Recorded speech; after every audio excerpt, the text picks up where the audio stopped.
Com esses temas, a gente inicia a conversa com o presidente do Conselho Empresarial da América Latina, Ingo Pfleger, que nós recebemos em nosso estúdio de São Paulo. Nosso Jorge Vidor hoje, só amanhã. Ingo Pfleger, um prazer tê-lo conosco uma vez mais aqui no Conta Corrente. Queria começar vendo aí esses números da atividade da economia brasileira, destacadamente falando de indústria, como sendo um contraponto negativo, a um setor, a questão do emprego,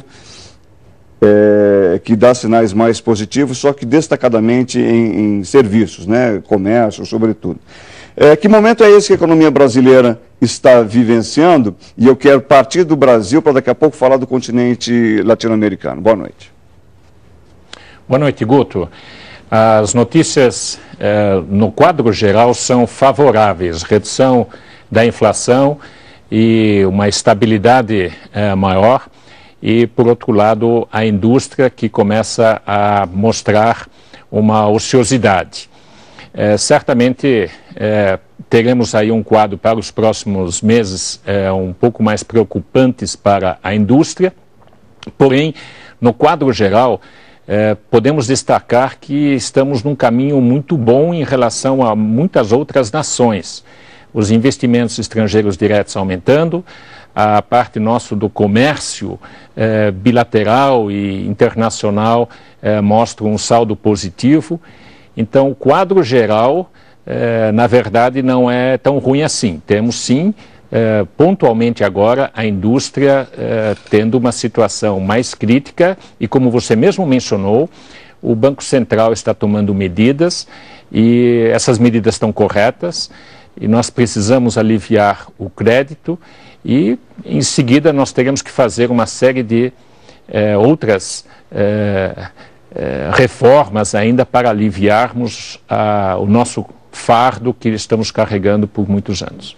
Agora, Ingo, mesmo considerando, por exemplo, o calcanhar de Aquiles aí da economia brasileira, e isso já não é de agora, estou falando da inflação, ela para o ano que vem, por exemplo, ainda não se sabe exatamente em qual patamar ela vai se acomodar, e esse ano já há quem conte que ela pelo menos fique abaixo do teto da meta.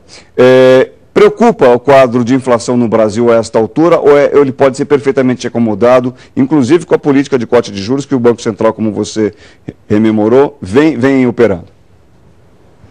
Eu acredito que as medidas estão corretas. Você lembra que há 2 meses atrás o Banco Central recebeu fortes críticas de ter abaixado a taxa de juros enquanto a inflação estava dando ainda sinais muito fortes, e ele estava certo, porque a crise internacional está acentuada, as nossas exportações vão sofrer com essa circunstância em termos de demanda, também temos uma redução de preços lá fora. Então, o quadro lá fora ele é realmente preocupante para o Brasil, porém, nós aqui internamente temos que tomar as medidas necessárias para não desaquecermos a economia a um ritmo que nós não desejaríamos. E, portanto, a inflação, embora ela não chegue talvez a 4% no ano que vem, ela sendo dominada entre 5% e 6%, ela está num patamar ainda alto, mas para a nossa conjuntura relevante e importante. E nós temos que olhar também que tanto os Estados Unidos quanto a União Europeia estão mantendo a injeção de liquidez no mercado internacional. Então nós estamos mantendo a inflação sob controle, em decréscimo, dentro do quadro internacional. É uma política acertada. Ingo, vamos fazer então aquele exercício, vamos partir de Brasil para falar de América Latina. A gente tem ouvido falar recentemente muito, por exemplo, do Peru, um país que vem galgando algum nível mais ambicioso de observação internacional. Mas eu queria deixar o destaque por sua conta. Como se situa o Brasil na América Latina e o nosso continente na economia mundial hoje? Guto, eu quero ressaltar que a América Latina, no seu todo, está chamando a atenção mundial. Hoje nós temos na América Latina alguma coisa como 460 milhões de pessoas. Alguma coisa similar da União Europeia. Menos da metade da Índia, menos da metade da China. Mas recebemos em 2010 mais investimentos estrangeiros diretos do que a própria China. E essa tendência aumentará ainda este ano.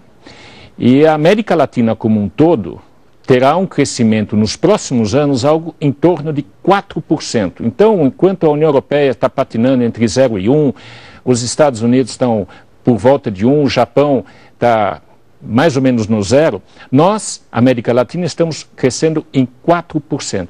Isso faz com que nós tenhamos que olhar a América Latina, nós, latino-americanos, com uma dimensão de futuro maior.